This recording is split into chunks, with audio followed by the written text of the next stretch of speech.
participate, please raise your emoji hand, the reaction button, and it will call you and unmute you before you speak. Do not post anything on your screen that is not related to the topic at hand. If there is something that is unruly or is not within the scope of conversation, we might ask you to step out for a while until you're ready to come back and listen again. Please stay focused. Again, you can leave the room and come back as you wish. Just some reminders, if you'd like to have a digital certificate of participation, you have to stay until the end for the link where you will register for your certificate. Please be kind in the chat space. If you need to call our attention, raise your hand. You may also message on the board. If you disconnect for any reason, wait 1 minute and then log in again.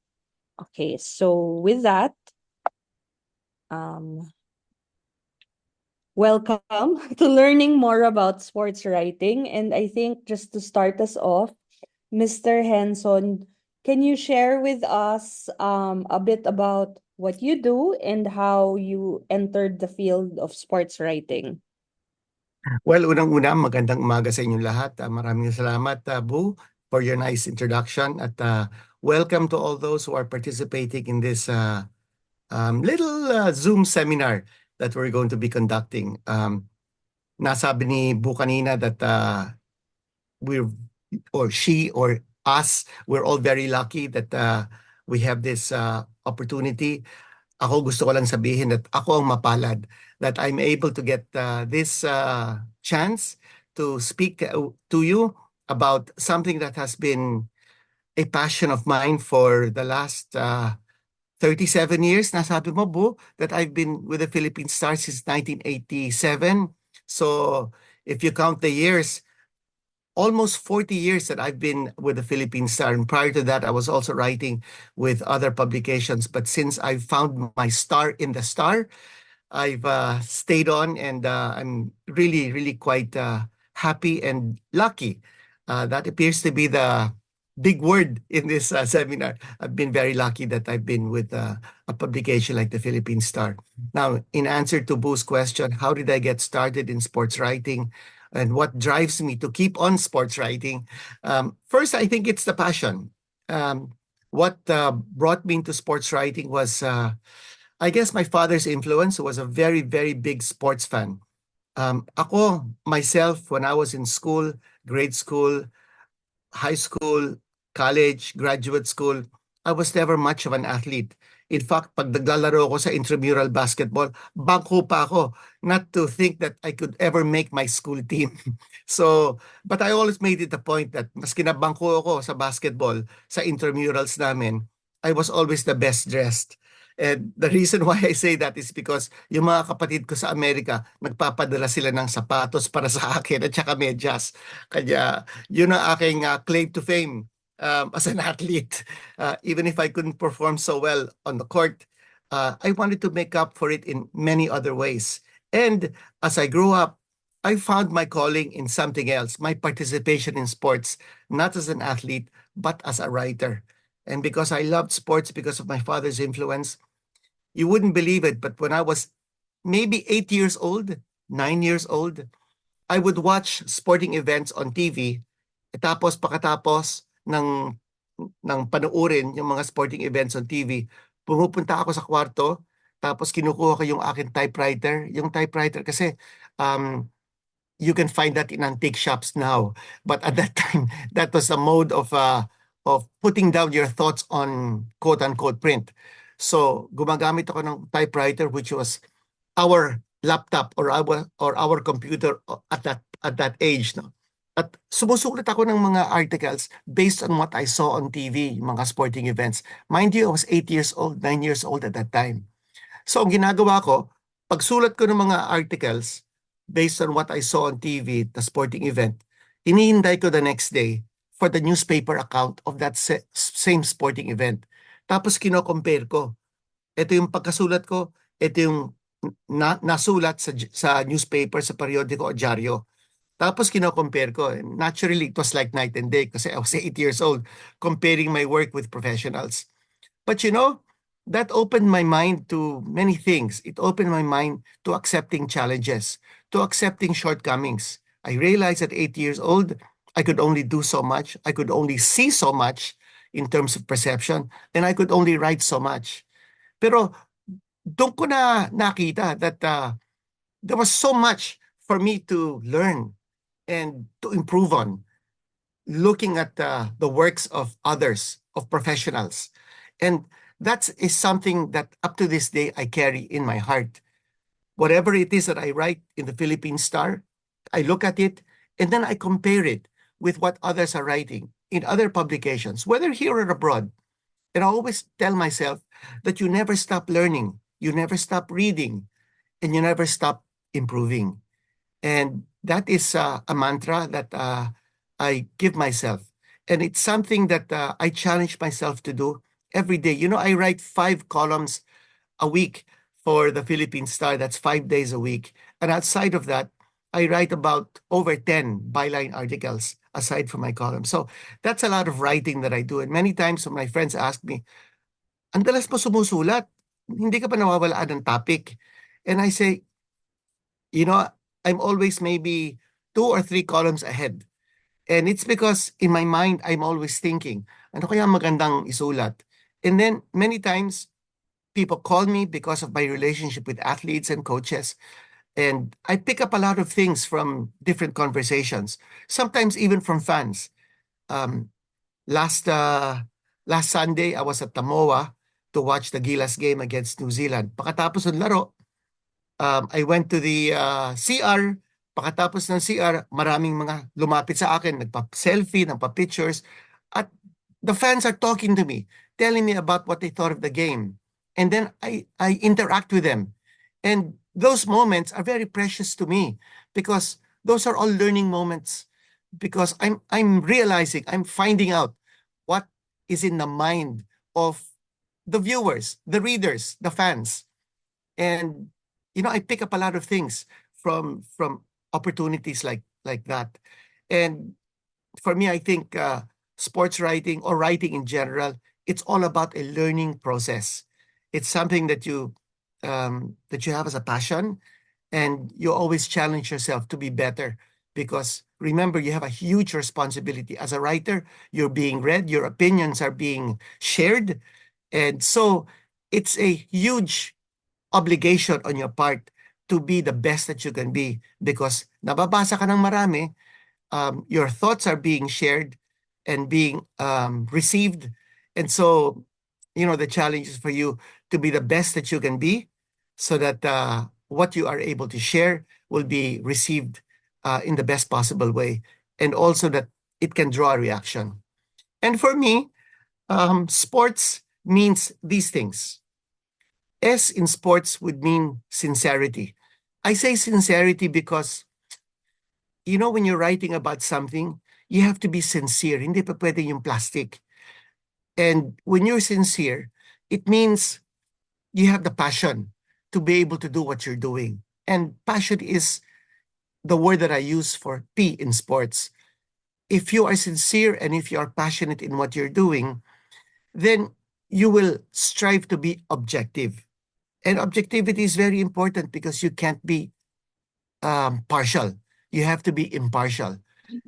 And then R is for respect, meaning to say that whatever it is that you do, you have to respect your readers, your viewers, those whom you cover, the athletes, the coaches, the officials whom you talk to.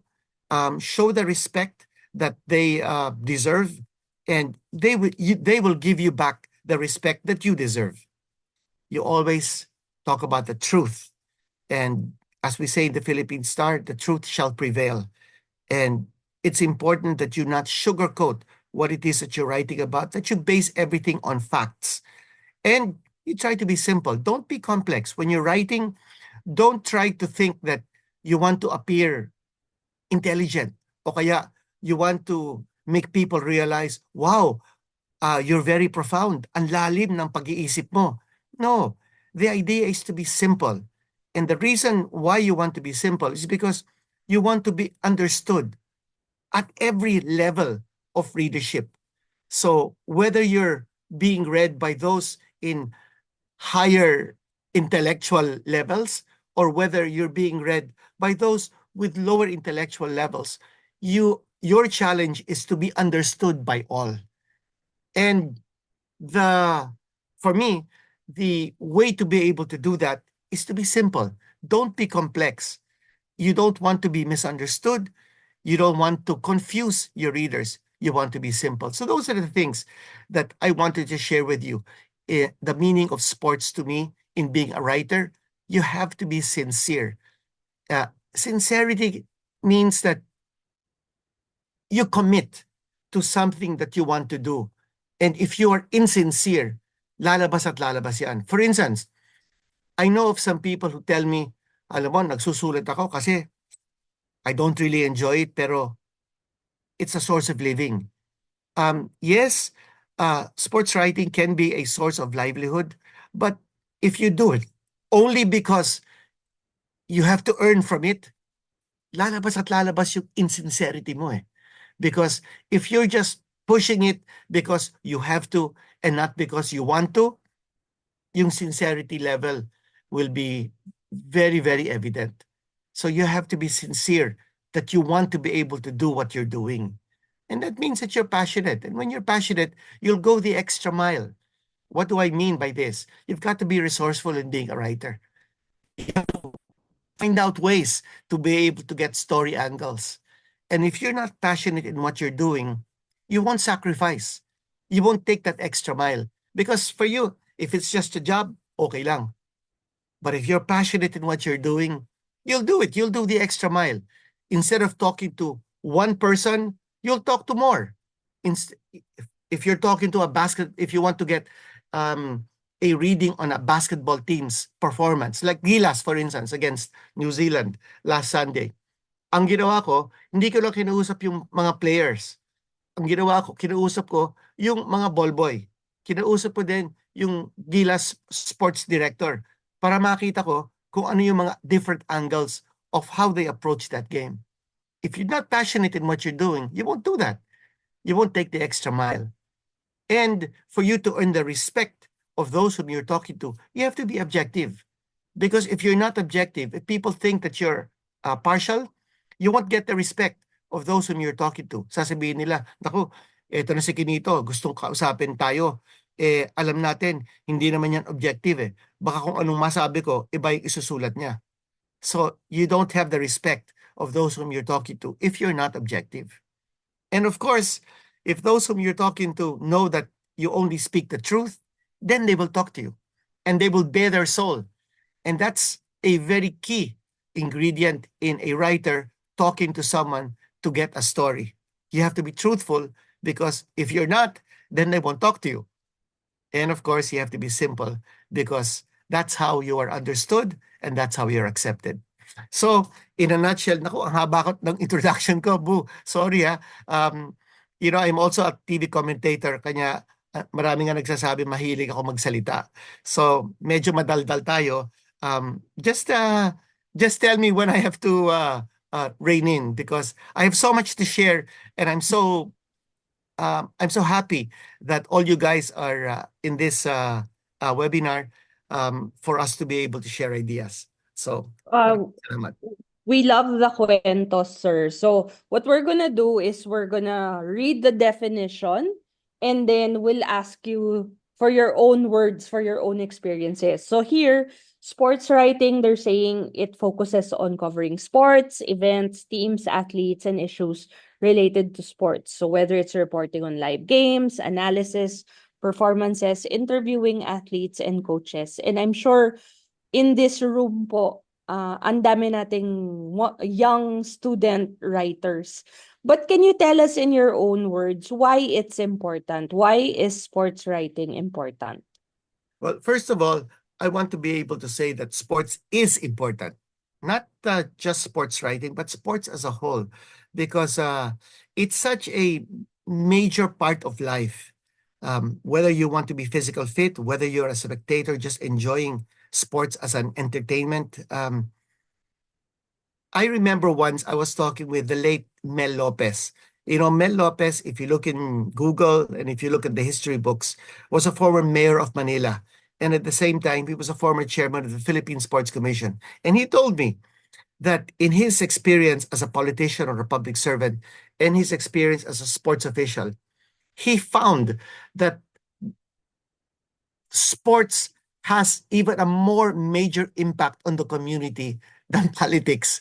Can you believe it? Ang pinag-uusapan ng tao is sport. Ang ang idea of galvanizing the community and getting them together in creating unity is through sports, not just through participating in sporting events, but in enjoying sports as an entertainment vehicle. For instance, let me give you a very clear example. Collegiate sports sa UAAP, sa NCAA, sa different sporting leagues involving schools. Sports is for me, the only vehicle that galvanizes or unites every sector of the school or academic community. Faculty, janitors, yung mga nagbebenta sa school canteen, yung mga security guard, yung mga professors, yung mga students, yung mga alumni. What's the one thing that gets everybody together? It's a sporting event. It's the sport where your school is represented.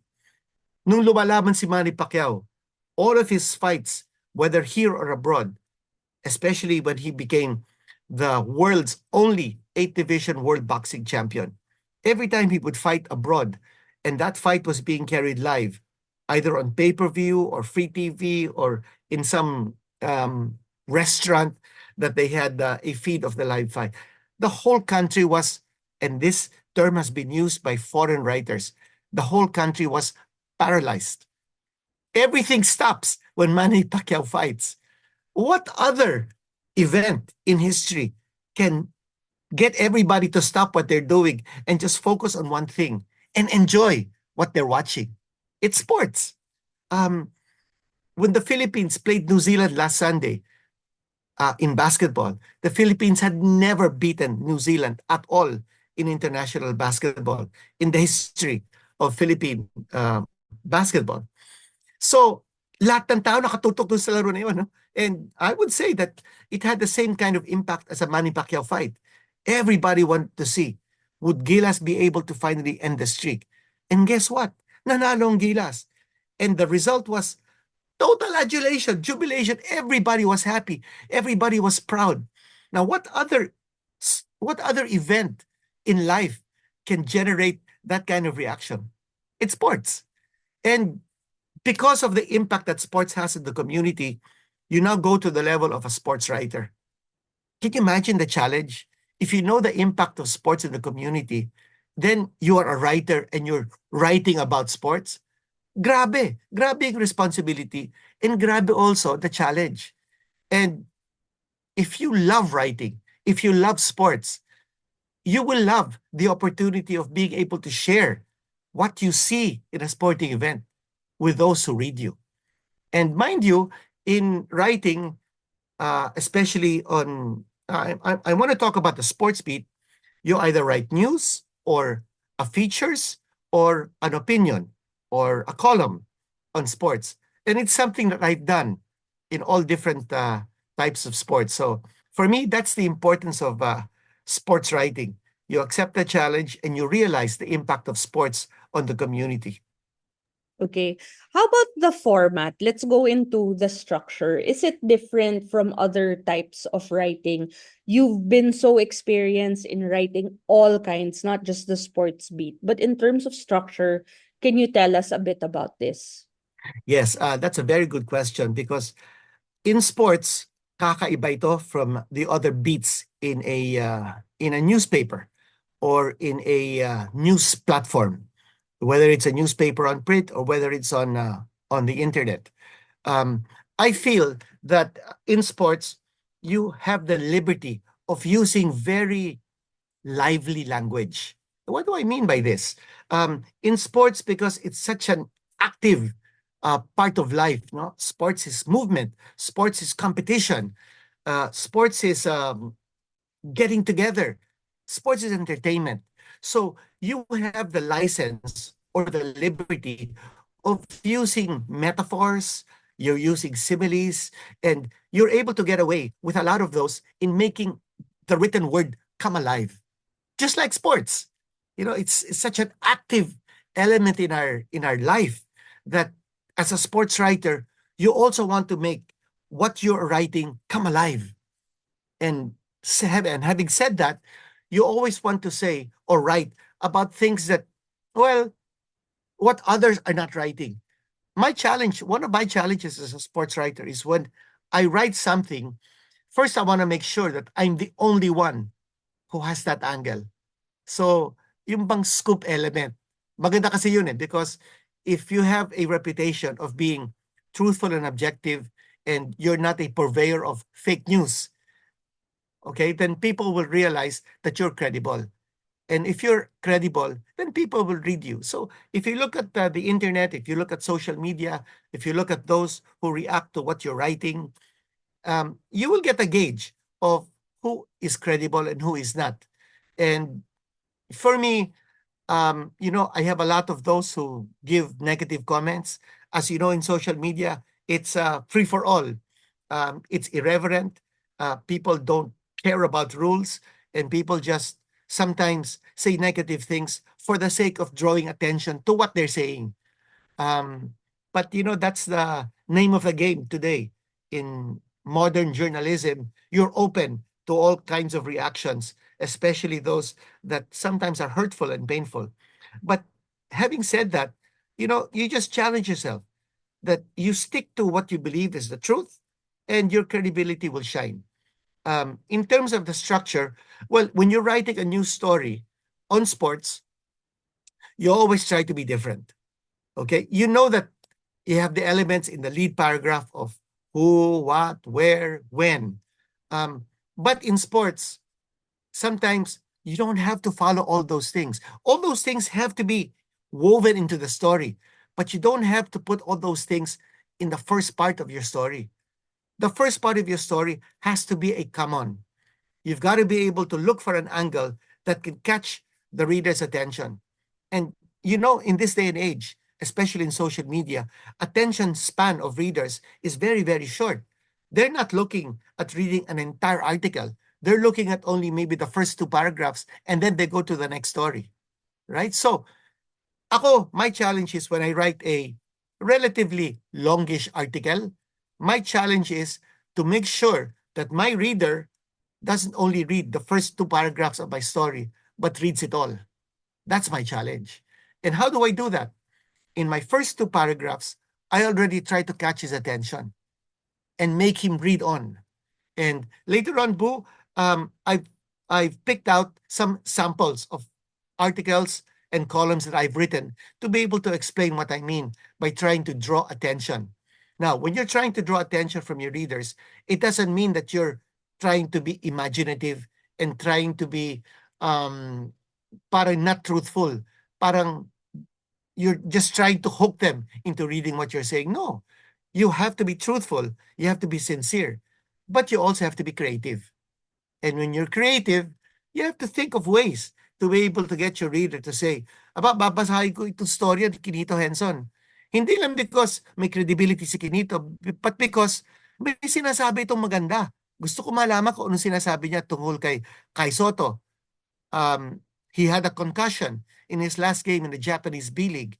And for a while, people wondering, could he play in this coming FIBA Asia Cup qualifying window?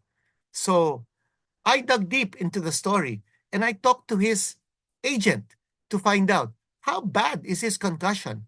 Nobody knew that he had a concussion because he played that game in Japan. So in the Philippines, those who are not closely monitoring what's happening in the Japanese league, not too many people knew that he had a concussion. But I was able to find out. And then I talked to his agent, Tony Ronzoni, who's an American, and he gave me the lowdown. And that made me come up with a story about Kai Soto and his concussion situation before anybody else in media knew about it. So, those are things that I'm very proud of. And, it takes a lot of resourcefulness to do that. So ito yung sinasabi natin kanina about the types of stories that you write. first game reports. So that's basically news. But, in the Philippines, we have so many media outlets. I'm not just talking about print. I'm talking about social media. So many people are involved in reporting games. It's not just in print, but it's also on YouTube. Guys are coming out with podcasts left and right, trying to be controversial, trying to be sensational so that they can generate views and followers. Talagang ganun ang buhay ngayon, no? But when you're writing about a game, you're saying, what will make people read you and not read the others because you're reporting on the same game? Now, that's where creativity, resourcefulness come in. When you're writing about the game, you can't just be writing about the game. You've got to be in depth in writing about a game. You have to know the insights of the coaches, of the players, of those who were involved in putting up that game.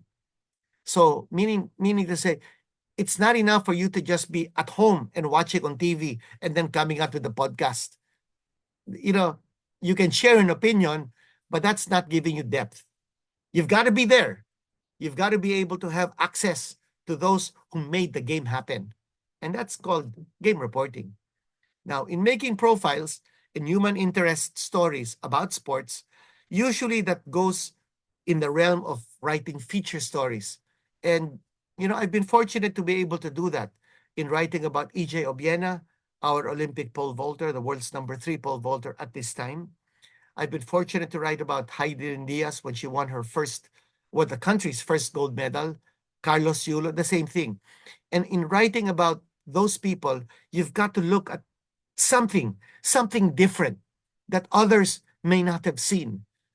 When Carlos Yulo came back from Paris with 2 gold medals, everybody wrote about him. But in writing about Carlos Yulo, if you want to be read and if you want your article to be remembered and to be shared by others, you've got to offer something in depth. You've got to explore that person. You've got to look at issues. You've got to look at something that is human interest related, and you have to be engaging. I guess you have to also to be very creative. And I'll talk to you about being creative when I share with you a column that I wrote about a world boxing champion. And then, of course, sharing an opinion. And here is where you can come out strong in sharing an opinion about something, whether it's about an issue or whether it's about a person whom you feel is not being sincere in what he's doing in the area of sports. But here is where a writer is able to express his personal viewpoint or analysis on a sports-related issue or event. And that usually comes out in a column. And I'm fortunate that I have a column in the Philippine Star, so I'm able to share my opinions on many different cases. So game reports, profiles, and opinions, these are different types of stories that are open to a sports writer. And, you take advantage of these vehicles to be able to share your thoughts with your readers. Tips in creating catchy and compelling headlines. Okay, now, number 1 is you use numbers and stats. I think it's important that people realize that you're credible. And credibility sometimes, or no, all the time, means that you have a basis of what you're saying. So if your basis is fact and you're reporting on a game, you want to be able to share stats. When you say that Kai Sotto is now a step closer to his NBA dream, you refer to what he did against New Zealand last Sunday. 19 points, 10 rebounds, 7 assists, 2 block shots. Those stats stand out. Those stats are relevant in explaining why you think Kai Sotto is one step closer to his NBA dream. Follow the SVO format, which is subject, verb, object. Now, in coming up with catchy and compelling headlines, that's really more the scope of work of an editor. But ako, when I'm writing my stories, I also do that. I make my own headlines to be able to, try to put a peg on what I'm writing. Sometimes you pose a question, like for instance, Is Kai Soto ready? Question mark. And it's something that will draw attention from your readers. Aba, Kai Soto, is he ready or not? What does his story have to say about that? Of course, you want to emphasize unusual or surprising outcomes. You have to always be clear and direct. You highlight the key outcome of what you're trying to say. Use active verbs, no, because sports is a very active element. And you want to include your key players or teams in the headline. If it's Kai Soto, if it's Gilas, if it's New Zealand. One of the articles I recently wrote the other day was, is Gilas or will Gilas erase the nightmare of Hong Kong? Because Gilas will be playing Hong Kong at the MOA Arena tomorrow. But in 2003, in my research, I was able to find out that Hong Kong beat the Philippines in a FIBA Asia Cup championship. So I focused my article on that incident in history. So it was a nightmarish memory, although it was a thing of a distant past. But I wanted to revive that memory because of the upcoming game. So I keyed on the Gilas versus Hong Kong game, and I wanted to make that game even more interesting by adding drama to the fact that in 2003, Hong Kong actually beat the Philippines in an international tournament. Okay, the key elements in your creating an atmosphere of credibility. You have to be accurate and you have to be fair. Now, I've spoken about this earlier when I talked about my acronym SPORTS. In being sincere, you have to be truthful, you have to be objective, you have to be passionate, you have to show respect, and you have to be very simple. So in being accurate, you need to build trust. And again, that was the T in my acronym of SPORTS. You have to be correct in stating stats, and you have to always check information. So you can't just, many times we're tempted to just go to Google and see what information is available. Well, I'll tell you, sometimes Google is not 100% accurate. And, it depends on what their source of information is. And I have come across many instances where Google has given me a wrong angle, so that it forces me to now look at different other sources to find out ano bang accurate, ano bang tama. So don't just rely on secondary sources. The best thing, of course, is you talk to the person yourself, the one who's supposed to be the source of true information, to find out that you want to be accurate. And of course, you have to be fair. When you're talking about something, when you're talking about the Philippine Olympic Committee elections, for instance, don't just talk about one candidate for president. You have to talk about the other candidate as well. You have to be fair. You have to be balanced. And when you criticize, you have to criticize with objectivity. I've criticized the PBA, I've criticized FIBA, I've criticized, different institutions, and it's not for the sake of criticizing, it's for the sake of being truthful, so that there can be more meaning to what you're writing, so that you might be able to correct a wrong. So, as a writer, you also have to be on a mission of being truthful, on a mission of being objective, and also on a mission of trying to write what you perceive to be wrong. Okay. So, use of statistics. There also is such a thing as a statistics overload. You can't overload your story with so much statistics so that after a while, the reader gets tired in reading through all those numbers. So you have to be very selective in the statistics you want to cite in making a point. Now, remember, statistics are there for you to use to make a point. Statistics, to just share statistics, that's not going to cut it for you. You use statistics to be able to establish a point that you want to make. And of course, you have to be narrative and descriptive, and that takes a lot of skill. And when you want to be narrative, you want to be descriptive, when you want to be accurate, and when you want to have a more comprehensive scope of what you're writing, you always have to open your mind to reading what other people are saying. I have my many writing idols. I have my many broadcasting idols. And I always open my mind to see what they're doing. As a commentator for basketball or for boxing, I have my idols. For basketball, I think Hubie Brown is an excellent idolist. And I've learned a lot from Hubie Brown. From boxing, there was a commentator by the name of Don Dunphy many years back, and you can still see his work on YouTube. And so I learned from my idols. In writing, my very good friend, a Sports Illustrated senior writer of before, he's now retired, but he has written at least 10 books. Alexander Wolf, Alex Wolf, is an idol of mine, and I read what he writes, what he has written, and I learn from him. And even now when I go to the internet and I check what does the NBA say about this particular incident, I look at what other writers from different media outlets, what they're saying about this particular game, and I learned from them, because every person has an angle.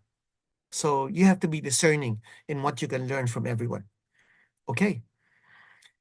Next is tips and techniques on how to connect with your audience, where you want to develop strong research skills. That's very important. And I go back to my acronym, SPORTS. S is for sincerity and P is for passionate. If you're sincere in what you're doing and you enjoy what you're doing, you want to do sports writing, not because you have to, then you go the extra mile. Going the extra mile means sacrificing time. It means doing a lot of research. And I have my books. I don't only just rely on the internet. I actually have my hard copy books that I refer to time and again to be able to give me the kind of research, facts, knowledge, and statistics that I need to be credible and to be able to drive home a point in what I'm writing. So you have to know your industry. You have to understand, of course, what those statistics mean. If you're using statistics and you're using those statistics to drive home a point, you have to know what those statistics mean. Plus minus in a basketball score sheet. What does that exactly mean to be able to determine how effective a player is? And then, of course, you have to know your audience. Are you reaching out to an audience that is receptive to the kind of statistics you want to share? Or is your audience an audience that just wants to see what you have to say in the first few sentences? Sometimes you are tempted to tailor your stories into what you think your audience wants. That's a temptation that can not have good results. Sometimes when you're trying to cater to an audience by tailoring what you're writing to that audience, you veer away from what you should be saying. Don't temper what you're writing to what you think your audience wants to know. You put your articles or you write your stories based on what you want your audience to know, not what you think your audience wants to know. So, the challenge is for you to get your audience to receive what you're sharing in your written word. So there is a temptation, of course, to just write what you think the audience wants to read. That's a danger. That's something that you don't want to get involved in. So you want to be able to write what you think you should share with your audience, not what you think the audience wants to find out from you. Okay, interview skills. I have many stories about this. Now, of course, you have to be prepared thoroughly. You have to ask about preparation and strategy, focus on elements and emotions, ask about team dynamics, and I want to be able to share some experiences with you. Now, if you do not have credibility, if you have a reputation of being a purveyor of fake news, if you are a writer who is looking to be sensational and controversial, let me tell you, you're not going to get to second base when you're trying to interview someone. And that's because if you have a reputation like that, malayo ka pa if you're approaching someone like, let's say, SBP President Al Panlilio, if you're like several hundred steps away, makikita ka ni Mr. Panlilio, nako, ito na yung writer, gusto akong ma-interview. Iiwasan ko na to because ang danger is kung anong masabi ko, baka iba yung susulat niya. So, if you have reputation of being not credible, you're not going to be able to get the kind of interviews that you want. But if you're credible, if you are respectful of those whom you talk to, if you're objective, if you are truthful, then those whom you want to interview will give you the time of day. And some tips on interviews. Ako, when I interview someone, unless it's a sit-down, pre-arranged interview meeting where I can bring out the tape recorder or where I can bring out my phone and record what you're saying, or when I can write notes. On the whole, usually I do not use any gadget. I do not use a pen and paper when I'm interviewing someone. Why do I say this? It's because I've noticed that when you come out with your phone and you put it on record mode and you're talking to someone, that someone will begin to be guarded in what he's saying and what he or she is saying. Because parang, it's subconscious. When you feel that you're being recorded word for word, parang mag-iisip ka eh. Ano ba ang sasabihin ko? Baka meron akong masabi na hindi tama o baka ma-misquote ako, gano'n. Ako, I would want to talk to someone whom I am interviewing to be spontaneous. Kung anong nasa isip niya, yun ang magandang isulat. At the same time, you have to make sure that you remember what he's saying, because you cannot just use quotes on something that he did not say verbatim.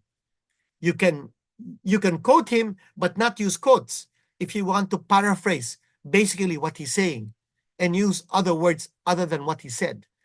But ako, when I interview someone, and it's not a very long interview, but I just want to be able to get some sound bites. After I interview that person, I go to the nearest restroom. Ilalabas ko yung aking notepad at saka yung aking pen, tapos sinusulat ko yung narinig ko sa interview ko so that hindi ko makalimutan. Yun ang ginagawa kong, and I want to be able to share that as a tip. Yun ang ginagawa ko para still fresh in your minds kung ano yung nasabi sa'yo. Because I want that interview to be spontaneous. Now, ibang kwento kung you call up someone and say, can I interview you? And this is going to be about this topic. And so you set up a meeting. Yung pwede mo ilabas yung pen mo, ilabas mo yung ano, and then you can conduct a formal interview. But I'm telling you, the best interviews are the informal interviews, when you can get someone to tell you things spontaneously and off the cuff. And those are the best kinds of interviews because the words are coming from the heart. It's not yung napag-isipan, yung napag-isipan na hindi na yun ang gusto kong sabihin, iba na lang sasabihin ko. So, of course, you have to be respectful of time. You know that yung mga ini-interview mo are VIPs or people who run very busy schedules. So again, informal interviews, if you talk to them, maybe just give them a few minutes of your time, make sure that you get the sound bites, and you make sure that you're accurate. And when you write the story, make sure that they see what you write. Send them the link, send them the article, so that they appreciate what you've done in the interview that you did with them. Okay, interview skills. Highlight the key moment, emotion, focus on performance and strategy, and what's next. Now, these are topics that you want to focus on. After a game, you want to talk to the coach to ask, ano ba nangyari? But don't be very general, because if you ask them, what happened in the game? Then they'll tell you, well, we just played good defense. That's not enough. That's something that you could read in any other story. But you have to be different. You have to have a creative angle. And you want to be read so that you can share your thoughts. So you ask him specifically, okay, Gilas versus New Zealand. I asked the Gilas project director, Corey Webster of New Zealand shot 16 points in the first half. He had no turnover. But in the second half, he had 5 turnovers. And in the fourth quarter, he was held to only 2 points, both from free throws. What did Gilas do? What did Gilas do to make that happen? It was defense. that made Gilas win. So when you ask someone whom you're interviewing something, you want to be able to ask about a detail that he can comment on, not something general. You want to be able to focus on a particular performance and a strategy. And then you ask, okay, tapos na yung New Zealand. Anong gagawin natin? What's next? What's going to happen next? What will Gilas put on the table and do succeedingly? Okay. Well, of course, when you're interviewing someone, you have to respect privacy or privacy. Respect the athlete's dignity. Don't be, don't be irreverent because you don't want to turn off people. And of course, avoid plagiarism. My gosh, this is a cardinal rule. If you want to be able to quote some other writer or some other source, you can do that. You can use quotes. And of course, there are some writers who say that if you want to quote me, you have to ask permission. So you have to. But you cannot use a thought of someone and pass it off as your own. That is plagiarism. That is not being truthful. That is not being sincere. And also, that is not being passionate in what you're doing. Because if you're a plagiarist, it means you don't enjoy what you're doing. You don't want to do what you're doing. You're doing it just to be able to earn some kind of money or some kind of following. Plagiarism, I would say that's almost like peddling fake news, and it's something that destroys credibility, and you would never want to do that. Of course, you have to respect cultural sensitivity.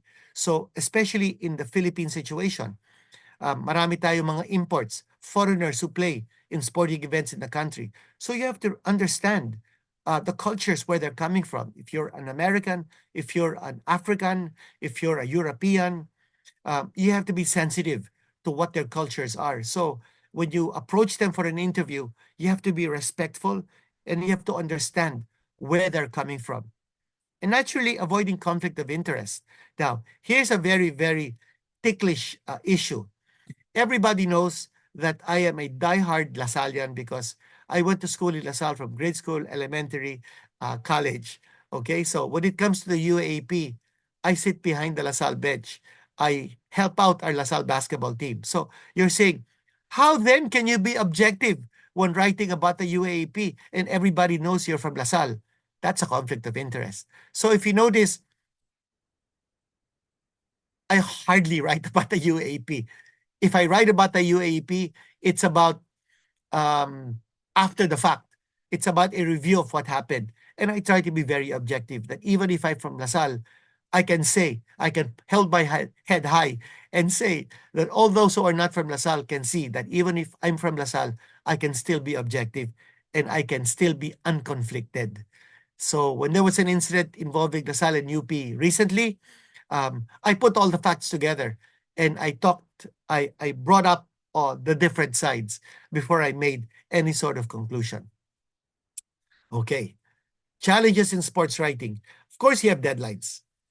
And I have a particular deadline in my mind. I try to be way ahead of that deadline. So I'm able to give the copy reader and also the editor time to be able to space out what I write, to be able to determine whether my story will make it or not, or keep it for another day.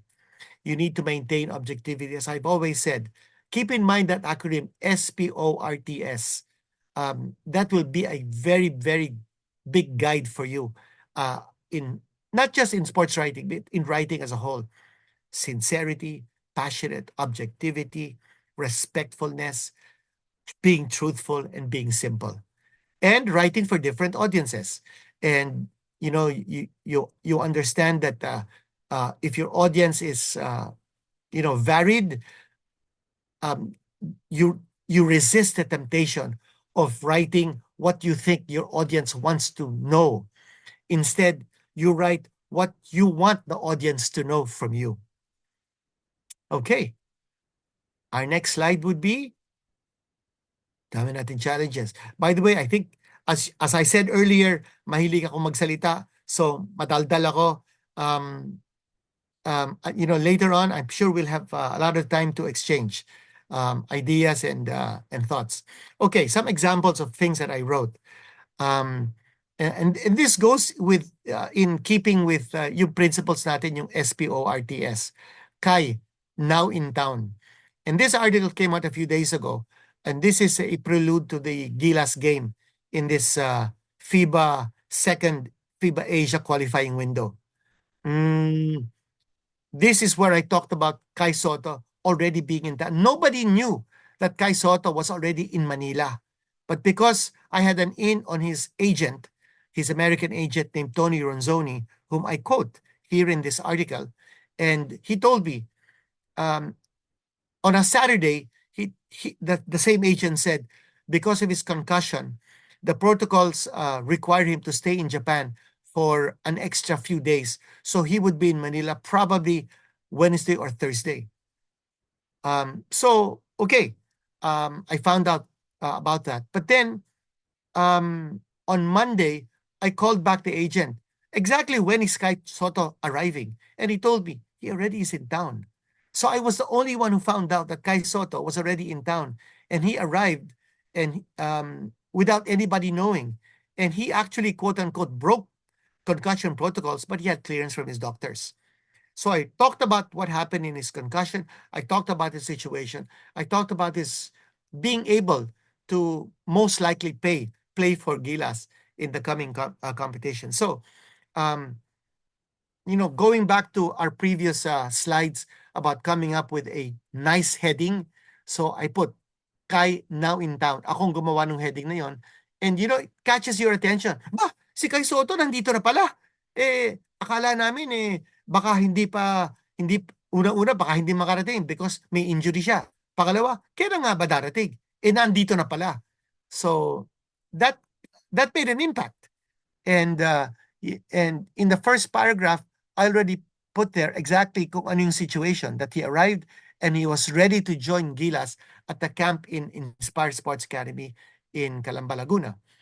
And then the article on the left, which made it as a main story in the sports section of the Philippine Star last November 11, it was about MVP, citing the first-time champs. Okay, TNT had just won the Philippine Basketball Association Governors Cup Championship. Everybody was talking about the key players of that championship. The coach, okay? Kung anong sinabi ng coach, kung anong sinabi ng finals MVP, Jason Castro. So the articles revolved around what happened in the game, what did the coach have to say, what did the player have to say. But what I did was I talked to the coach directly. And in talking to him, I didn't want to just talk about the game. I wanted to talk about something that other writers would not have thought of. In the course of our conversation, tinanong ko sa kanya, ano ba nangyari dun sa celebration ninyo sa dinner pagkatapos ng game? Nandun pa si Mr. MVP. At sinabi niya, ng coach, si Chot Reyes, yes, nandun. Anong sinabi niya?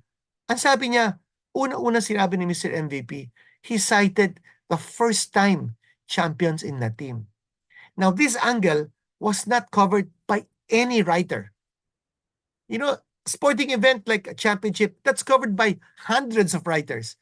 But you have to find something different that will make your story stand out. That will make you able to share an angle with your readers that they will not be able to get from any other writer. And that angle of MVP citing the first-time champions was that something different. And there were so many players on TNT, on the TNT team, that savored only their first championship. I'm not talking of Kelly Williams. I'm not talking of Jason Castro. All of those guys already won many championships. I'm not talking of Calvin Oftana. Lahat sila naka-championship na. I'm talking about Ray Nambatak. I'm talking about Kim Aurin. I'm talking about Henry Galinato. Those guys had never won a championship in all their PBA careers. And one of them, si Galinato, even a rookie. So, especially si Nambatak, because he had played 6 years for 2 previous teams, Rainer Shan at sa Blackwater. This was his first time to join TNT. Nakakuha siya ng championship. So, that human interest angle was something I wanted to explore and share with the readers. And that made it as the main story in the sports section.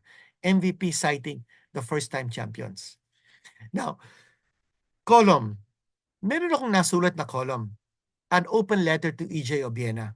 And let me just tell you that this column was my personal opinion about what happened to Obiena. At that time, he was world number 2, pole vaulter. He's now world number 3. But in the Olympics, he was supposed to get a podium finish, meaning gold, silver, or bronze. He finished 4th, just one spot away from having a podium finish. But I knew, having spoken with EJ Obiena many times, I knew the sacrifices, the hard work, the emotions that he went through in participating in the Olympics. So I felt that in my column, I wanted to share my personal views about EJ Obiena. I wanted to encourage him to say that he'll be 32 years old come 2028 Los Angeles Olympics. He'll still be in the prime of his career, but not to give up the hope of winning a podium finish, not for himself, but for our country.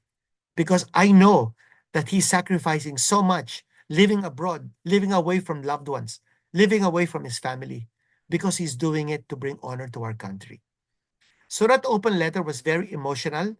I thought it expressed a lot of my personal views, knowing him personally. And then I got a message from the president of Chiang Kai-shek, which is the high school where EJ Obiena graduated. And EJ Obiena is of Chinese stock. So the president of Chiang Kai-shek asked me if he could translate or have translated my open letter for EJ Obiena in the Philippine Star that was published into Chinese and for it to be published in the Filipino-Chinese newspapers. And I said, it's my honor. Iman, can you imagine something that you've written is going to be translated and published in different newspapers? They asked for my permission. I said, my gosh, it's an honor and my privilege. So I wanted to share this with you because this, I think, is a reflection of, number one, credibility.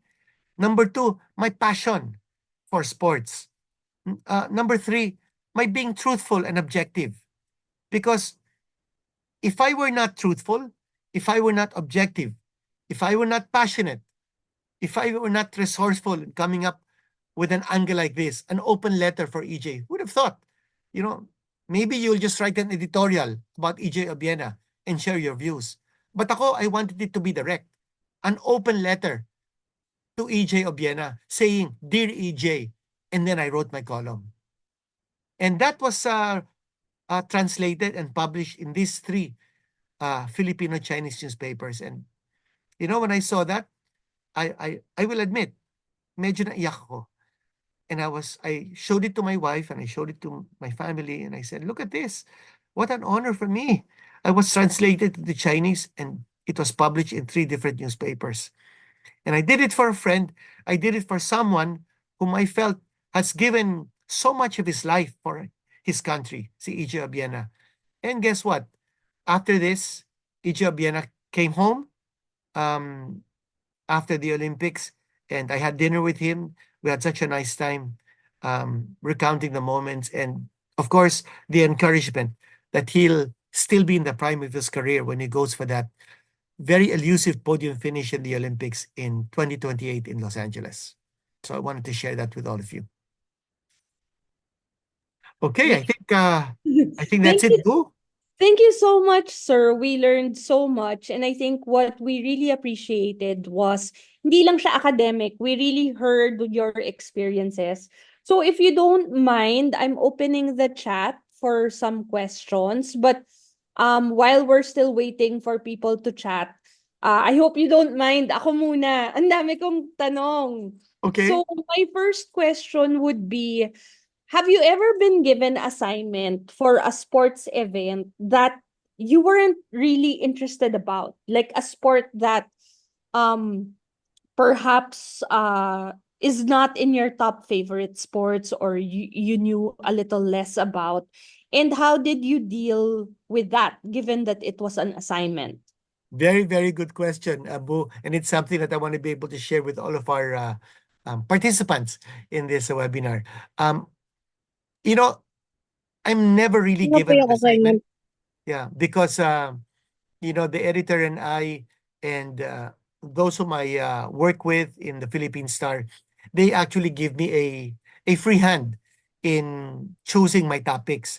Um, Occasionally, there would be instances when the editor would say, Kinito, I hope you don't mind. Could you go over and talk to this person? But it's usually in my line of interest. But I'll tell you something.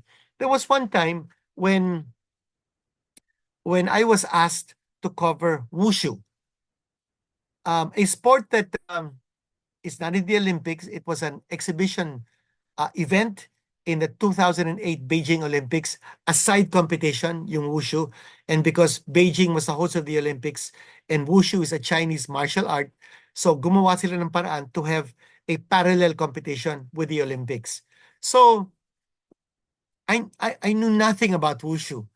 But I also knew at that time that we had a very, very good wushu practitioner by the name of Agatha Wong, a winner of 5 gold medals in the Southeast Asian Games in wushu. So, in covering wushu, I told myself I would cover it through the eyes of a wushu practitioner, Agatha Wong. So, I reached out to Agatha. She's a graduate of College of St. Benilde.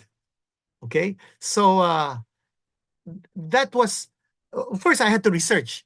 I wanted to find out what exactly wushu was, where you can get medals in wushu. I found out that under wushu, there are like 8 to 10 different events where you can get medals. But Agatha Wong, who won 5 gold medals for the Philippines in the span of so many years, from 2019 to 2023, won it in 2 forms. Yung Taolu form of wushu. See, I even know the terms already and I didn't know it before. And yung isang form, yung kasi in Chinese martial art of wushu, one is form, yung ano lang, yung parang kung fu, ganon, yung tai chi. And the other one is yung parang sparring or may parang combat. Okay? Si Agatha Wong got her medals in the form event. And in the form event, you either use just your hands in showing your kung fu or your tai chi moves, or you use a sword, a bladed instrument, and you use that also to show the different gestures for you to be able to make a good performance in wushu, in form, in Taolu. So I researched and then I spoke with Agatha, and I even learned more in talking to her. But I wanted her to understand that I had done my research because kaya naman kakausapin ko yung gold medalist in wushu na wala naman akong alam sa wushu. So dapat ipapakita mo na meron ka ng ginawang research, spade work, so that she can respect you, so that she can give you answers that you're asking, knowing that you had done your research. So it turned out to be very good, and that story, that article, will come out in the Philippine Yearbook 2025 edition next year, published by Fukien Times, which is a related company with the Philippine Star. So, yeah, I guess that's one assignment that was a little challenging because I had to write something about wushu, which I knew nothing about. I had never covered, but I did it through the eyes of a gold medalist, a practitioner. And from Okay. there, I was able to develop a story, not just from a human interest angle, but also from a competition angle because I was able to write about the sport. Okay, the questions are coming in. Medyo sunod-sunod na. So I'll try to combine so that I can get everyone's questions in. But Boo, So, can I see some of the participants so that maybe I can say hi to them? okay. Is there a Mark, way? can Maybe you, later on we can even have a picture we can taken do a of all of picture. them. We can do a Yeah. picture at the I'm end. excited to see that kung sino-sino yung mga participants natin so that Sige. maybe in a sporting event if I bump into them we can talk and share and interact. Okay. Um, I'll stop sharing. Okay. So Gab is asking, wait, I lost it. Ayun. Who inspired you to become a sports writer? And I'll connect that with another question, which did you ever want a different job aside from being a sports writer? So I'm combining two na. Okay. Well, I mentioned earlier that my father, who was a very big sports enthusiast, influenced my love for sports writing so that even at the age of 8, I was already writing sports stories on my typewriter and comparing my stories with those of professionals. And, I guess that was the impetus. If you were to ask me if I would write um, in a beat other than sports, I would say my main interest would always be sports. But as Boo said earlier, I've also written stories for the Philippine Star in other sections, in entertainment, because I'm a fan of music, and I've also become acquainted with several musicians, both here and abroad. So I've written stories about my experiences in meeting up with musicians, especially abroad, and those stories have come out in the entertainment section. In lifestyle, I've also written stories, but only in the course of, well, mostly in the course of sports. So, for instance, um, the behind the scenes stories of Pacquiao's fights in Las Vegas. I've written about the celebrations that go on after the fight, the apprehensions that take place before the fight, and even during the fight, the emotions of people, who they are, who are those in the entourage of Pacquiao. So all of those things that are very human interest um, um, angles, I've written in the lifestyle section. But I remember also that once upon a time, our lifestyle editor in the Philippine Star asked me if I could interview Joe Marichan about something that we had a shared interest for. You know, I'm a man of many interests kasi not only sports, as I mentioned, music. I'm also a collector ever since I was a small boy of comic books. So our lifestyle editor, Milet Manangkil, found out that Joe Marichan had a special interest in comic books. So she asked me, is there a way that I could get in touch with Joe Marichan and write about his comic book hobby? So I got in touch with Joe Marichan. And he said, where can I interview and where can I see your comic books? And he said, um, my comic books are not in Metro Manila in my home, but they're in my other home in Tagaytay. So I went all the way to Tagaytay, interviewed him there, and took a look at his comic books. And there was a Philippine Star photographer who was with me, who took pictures of those comic books. So yeah, I've written something also not related to sports in the lifestyle section. So I guess I'm just a born writer. I just like to write, but beyond the writing, it's my desire to share my experiences, my thoughts, my interests with a reading audience. It's that desire. It's a compelling desire to share, what I feel, what my interests are. But I would say, out of all the writing that I've done, it's really 90% sports, and it's really where my heart is. So I hope Okay. that answers your question. Interesting question, sir. Do you have to pay for sports tickets or are you invited? That's a very good question. I'm often invited. I'm most of the time invited. But yes, I have paid for sports tickets. Um, I remember when I couldn't get tickets for the Harlem Globetrotters some years back. Although the last Harlem Globetrotters, I was fortunate to get tickets. But I had paid for tickets before. And for some boxing events as well. Um, but I think by and large, I'm able to get away with being a journalist. And a lot of the promoters realize that if they invite me, maybe I can write about the event. So I'm fortunate in that respect. I would say that 90% of the time, I get my tickets for free. But there are occasions when I have to pay for my tickets. Mind you, I'm also talking about international. Um, I'd like to say that I have watched probably over, I would say maybe over 50, maybe even more than 50 NBA games. And I'm lucky that I've never had to pay for any of those tickets because those tickets are very high priced. And because of my contacts and because of my being a writer and a journalist, the NBA often invites me, so I'm able to have that privilege of watching those games for free. Okay. How do you handle Oh, some? and by the way, I just want to be able to say, by the way, I share that privilege. And in many occasions, when I'm able to get free tickets, I go to the internet, I go to social media, and on my Twitter account, on my X account, on my Instagram account, when I have extra tickets that I'm able to get being a journalist, I run contests. And then I give away these tickets. And you can ask any of my those who follow my social media platforms. I'm known for that. I'm known for sharing tickets. So it's not something that I just do for myself to get tickets. I want to be able to share that privilege with others. Okay. Akisha is asking, how do you handle controversial or sensitive topics? Baka you can share with us something where you had to tread lightly in terms of your coverage of something in the sports beat. Yes, very recently there was an incident in the UAP involving the LaSalle coach, whom I'm very close with, and I'm very upfront about it. I'm a LaSallian alumnus, so and I'm very much involved with our basketball team and sharing my thoughts in trying to improve that team. So there was an incident at UAP where the LaSallian coach was accused of spitting at a player from UP. And I wanted to make sure that I had all the different angles before I wrote about it. Now, I couldn't write about it in a news form. I wanted to write about it in my column.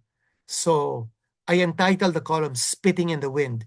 That's an idiom. When you say you're spitting in the wind, it's like you're it's nothing. It's nonsensical. And I felt it was inappropriate for that Lasallian coach to have been accused because I spoke with the UP side and I spoke with our coach and no such incident happened. So I wanted to explain the situation, knowing that I would be accused of being a Lasallian. But I guess because of my reputation of being credible and truthful and objective, I received no backlash from that article at all. However, there have been many instances in internet, in social media, where I've been accused of being biased um, in covering PBA games, where I've been accused of siding with a team. But it's funny, sometimes I'm being accused of siding with one team. In the same game, I'm accused of siding with the other team. So sabi ko, ano ba to? I'm being accused of being biased for two teams. So, in social media, guys are just so irreverent. And when I see a comment about me or about something I've said or something I've written, and then they use curse words and they use words that are blatantly malicious and disrespectful, then I also come out with saying, mahiya naman kayo. Or I come out with a comment saying, does your mother or your father know what you're saying in media? And are you proud of what you're saying? Yun ang mga sinasabi ko. At sabi ko, bawal yung kabastusan dito. Because kung minsan, nambabastusan eh.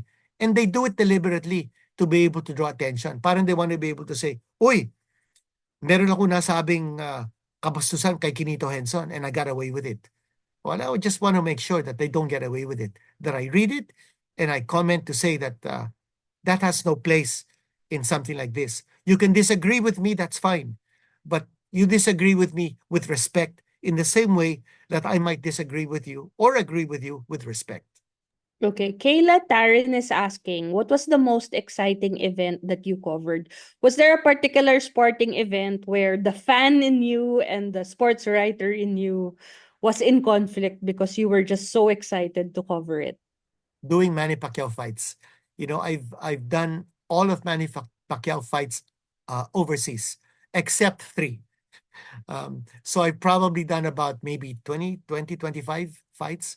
And when you're covering a Manny Pacquiao fight as a commentator, a broadcaster being aired to millions of listeners or viewers in the Philippines, you try to be objective because when you're covering a boxing match and Manny Pacquiao is fighting and you're a Filipino, of course, the temptation, or I might even say the tendency, is nakikita mo lang yung mga suntok ni Manny. Hindi mo nakikita yung suntok ng kalaban. So, I make it a point to tell myself, gosh, you know, you're rooting for Manny to win naturally because you're Filipino, but at the same time, you're also seeing what the other guy is doing because you want to be objective. Sometimes I go overboard, and sometimes mas nakikita ko na yung ginagawa ng kalaban kasi yung mga ginagawa ni Manny.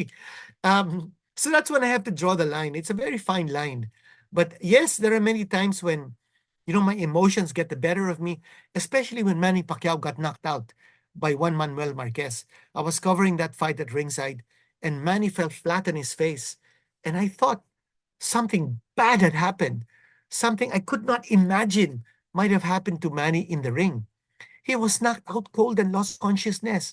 I was telling myself, oh no, ano to? Baka hindi na siya makabangon. And then they showed on TV, they showed Jinky, his wife, crying. So I was overcome with emotion. I was, I had to spill it out. I had to say, I'm just hoping that nothing untoward has happened to Manny Pacquiao. But you know what? If that had happened to Marquez, I would have probably felt, well, not as emotionally involved, but I would have probably felt as apprehensive. I would have probably felt, wow, I hope nothing bad has happened to Marquez. The same way I said, I hope nothing bad has happened to Manny Pacquiao. But yeah, that's a very good question because it has happened because we're only human. But you have to draw the line because you don't want to be unobjective. And I always remember that acronym of sports. You can be passionate, yes. You can be sincere. You can be simple. You have to be objective and you have to be truthful. Okay. Angel writes, I'm a campus sports writer for years. However, I'm struggling to write an article within the given time. But in competitions I've been in, time we only have is 1 hour. Can you give us tips on how to write articles in an hour but have impact to readers? Okay. Ako, when I'm about to write an article or when I'm covering an event, my mind is always thinking. My mind is not thinking just during the game, but even before the game. Before the game, let's say if it's a basketball game, I review what are the strong points of one team, what are the weak points of one team. The same thing with the other team. Who are the key players, and what are the things that you watch for? Now, when I'm covering a PBA game, for instance, or a basketball game on TV, or a boxing event, I have what I call a dean's list. Some sports commentator. Well, his name is Randy Sakdalan. He gave me the nickname or the moniker, the Dean, and that has stuck. And the reason why he gave me that moniker was because Randy was my partner in a commentary for basketball. And he was a professor in College of St. Benilde. And sabi niya before the game, Kinito, anong matatawag ko sa'yo na parang moniker?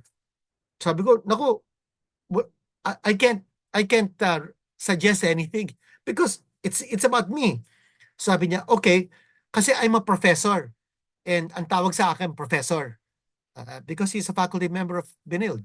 So sabi niya, alanganin naman, tatawagin mo ako professor during the coverage. Anong itatawag ko sa'yo? Dapat, since you're the analyst, dapat mas pataas sa professor. So, tatawagan na lang kita the dean. Sabi ko, ikaw bahala. And you know what? It stuck. Because, I like to think I have a very scholarly approach to a game. So now, before a basketball game, or even in the course of the game, I have what I call the dean's list. And it's points that one team has to do to win and points that the other team has to do to win. So, that's my concept of trying to be scholarly and trying to be analytical and objective in being truthful. So that's how I approach things. In your answer to your question, that's half the battle won. If you've done your homework before covering a game, everything will fall into place. If in the course of the game, nakikita mo that one team is winning because they're forcing more turnovers, you should have anticipated that before the game. So that's already going to be your lead. When you're writing about the story, tatapos yung laro, then you'll say, that it was the turnovers that made one team win over the other. So if you've got a very short deadline, within the hour you have to produce a story, you can already use the foundation of your homework to be able to weave into a story about the game. It'll be a lot easier. But the key is doing your homework. And when you do your homework, that means you have to be passionate in what you're doing, because that means you will go the extra mile in doing your research, so that when you cover a game, it's already, like I said, half the battle won. Okay. Vince and Andre are asking about the role of social media in changing the way sports writing has evolved. And how do you see it impacting the fans, the way they consume the stories, and also as you, as a practitioner, how did you adapt? Well, it's a reality that you face, and I have seen the different eras of readership in journalism, from when the print media was the primary source of information to what it is now. Now, print media may or may not be secondary to social media, or maybe in parallel, but you have to contend with those who rely more on social media than the print or the newspaper. Um, I see that there can be a good marriage between the two. Um, as a newspaper writer, I always make it a point to share my stories in social media. I provide the links to my articles in the Philippine Star in my social media accounts. And there I can see that there is a lot of feedback. If people are not buying the newspaper, then they will go at least to the internet and get access to the Philippine Star. And the whole idea now is being accessible. I'm happy to note, however, that there are still many people out there, including young readers, who still feel the importance of holding that newspaper, seeing the hard copy, and reading it from print. And I feel that those who rely on social media are those with very short attention spans. They only want to get short sound bites. But those who are attentive to detail, those who really want to get into the depth of a story, they will go to the newspaper, and they will go to the link that gives them access to what was published or printed in the newspaper. So, it's a realization of the times, where you know that social media plays such an important role in disseminating information and sharing knowledge um, with a vast audience. But at the same time, um, you accept the challenge of still being relevant in the print medium. Um, I was recently in the UK, in London, and I had occasion to meet up with the ambassador, the Philippine ambassador to the UK, Ambassador Teddy Boy Locsin, who was a schoolmate of mine. And so it was so nice to see him. And he is also a newspaper columnist, and someone who is very close to the printed word, because his father was a publisher of the Free Press magazine back in the day.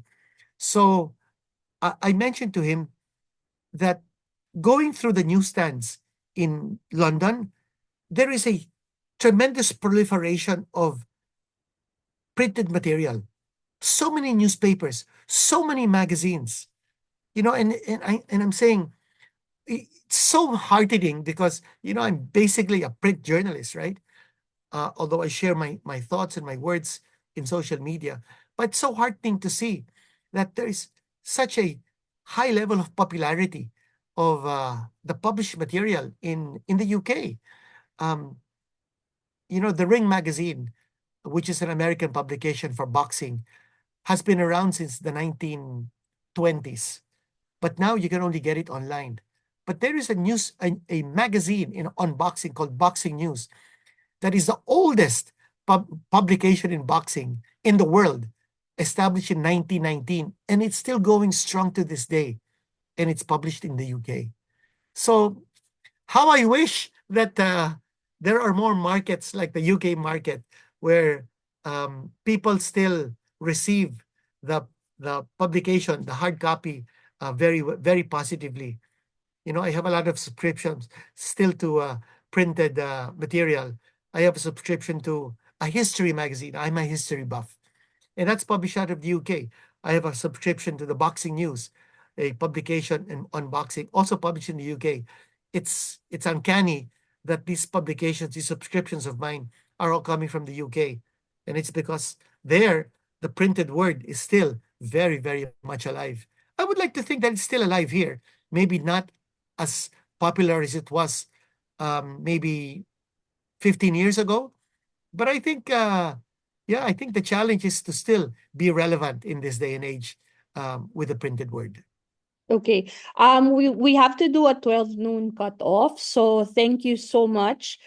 Maybe for our last question, number one, sorry, I'm just trying to, there's so many questions. I'm trying to put one together as an ending.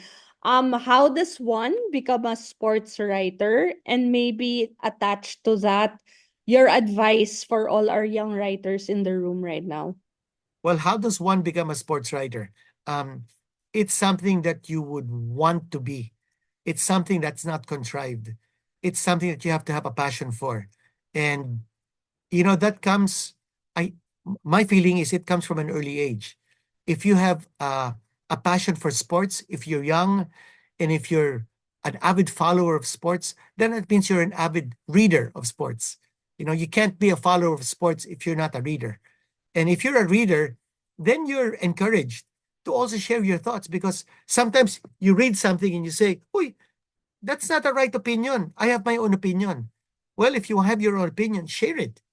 And for me, that is the opening of the door to become a sports writer. But as I go back to the acronym, you have to be sincere and you have to be passionate. If you want to get involved in sports writing, don't do it because it's a source of living. Sure, it's a source of living, but you have to be sincere in wanting to do it. You have to enjoy it. I think that's very important. You have to have fun doing it. Now, as far as my advice to budding sports writers, I think I think reading is such an important thing. Whether reading out of the internet, whether reading from the printed word, I think when you read, you learn. When you read, you improve. You challenge yourself. And um, I also encourage you to have idols. Idols, in the same way that if you idolize an athlete, you have a favorite basketball player, try to have a favorite writer. Try to have a favorite broadcaster so that you can follow the careers of those idols of yours and try to emulate what they're doing right and what they're doing wrong so that you don't commit the same mistakes. And then try to reach out to them so that you can get their advice.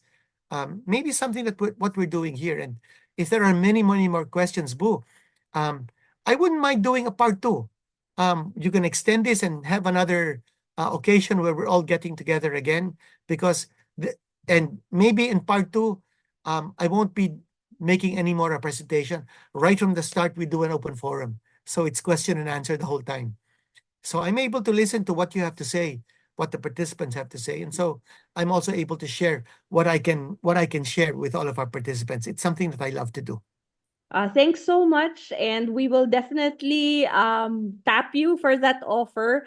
But before we go, wait.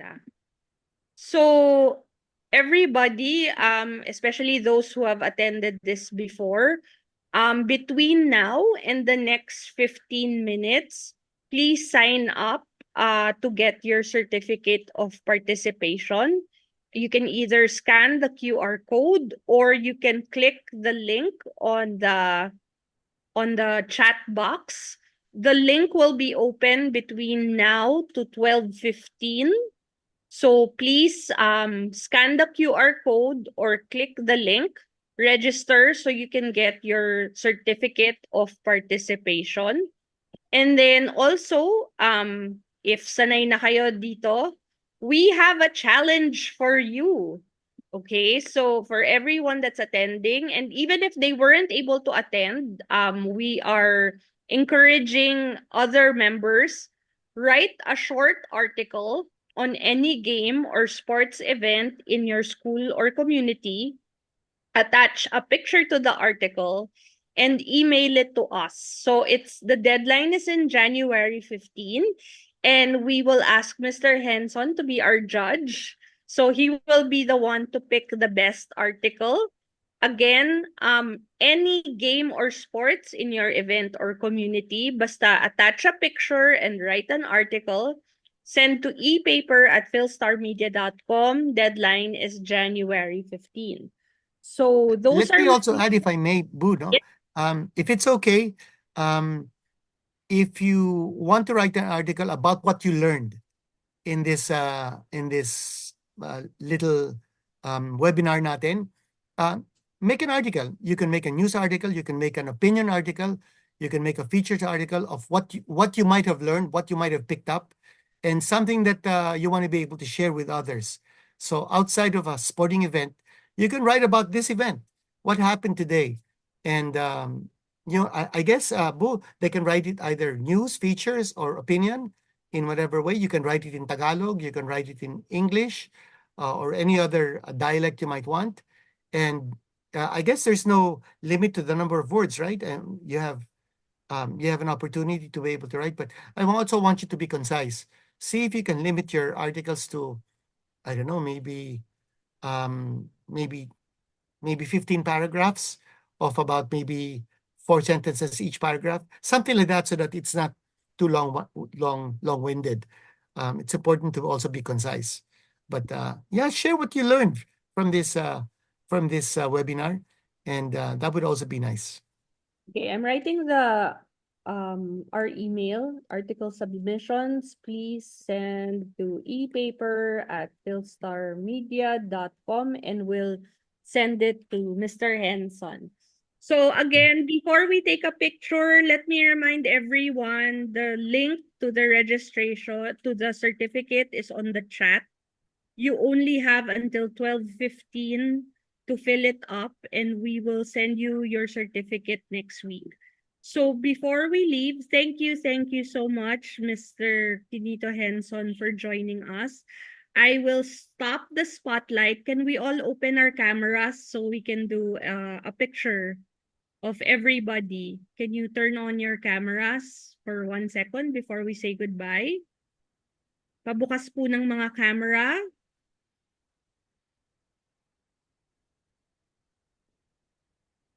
Unable. I think you have to take out the wait unable yata. Start video. Ayan.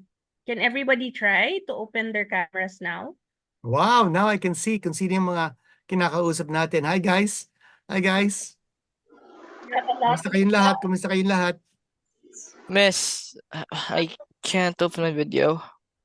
Sana meron kayong natutunan sa pag-uusap natin this morning. Hi guys. See. Put in video. Ba't hindi pa rin? I can't open for the start video po. It should start now. Try lang again. I think we pulled out the video link. Slowly. Yan, okay. Ang dami. Okay, so hold your smile kasi hindi natin alam kung Wait, sandali. kasama kayo. Ready? Sandali, si Aaron Anggay. Hindi Okay, pa naka-on yung video. Aaron Anggay. Pa-on yung video mo. Hi. Okay. Aaron, can you turn on your video? Okay. I think some of them okay. cannot. Some of them po have mobiles, so we'll take. Okay. Ready? 1, 2, 3. We have a whole classroom in Gibraltar, in Baguio. Hello. Oh, one more ha. Smile lang kayo. Smile lang everybody. 1, 2, 3. One more. We don't know which screen you're in, so please just hold your smiles. 1, 2, 3. Okay. Thanks everybody. Thank you, Sir Kinito. We've learned. Maraming salamat sa inyong lahat. Thanks, kids. Have a great lunch. Hope to see you in the next workshop. Bye. Thank you. Thank you, sir. I have a question. Bye, everybody. Thank you po. Have I a have a great question. lunch. Have a great Bye po, weekend. thank you po. I have a question. Marami kayong na-learn. So, Tito, we had 78 participants today. So, thank you for sharing everything. Thank you, Boo, and thank you to everyone. Maraming salamat. And Thank support the you. Philippine Star. Bye. Bye. Okay. End na natin.